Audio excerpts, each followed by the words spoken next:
আপনারা শুনেন বাংলাদেশতম দুনিয়ার ছোট্ট জাহান্নামে, এর চাইতে খারাপ কোনো জেল বাংলাদেশে নাই।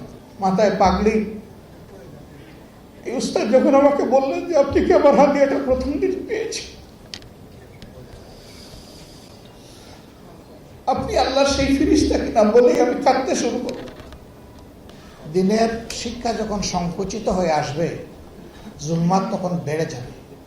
আমরা এমনই একটা জুলমাতের মধ্যে পড়ে গিয়েছিলাম গত 15.5 বছর। এদেশে আলিম উলামা ছিলেন সবচেয়ে বেশি অপদস্থ।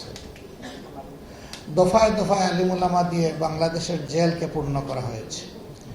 দাগি, খুনি, রাহাজানির নায়ক, ধর্ষক, চোর, বাটপার, লুঠেরা, তারা বুক ফুলে দাপিয়ে বেড়াতো বাংলাদেশের রাজপথে।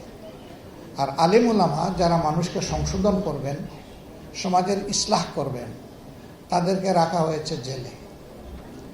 আমি সর্বশেষ গ্রেপ্তার হয়েছিলাম 2022 সালের 12 ডিসেম্বর।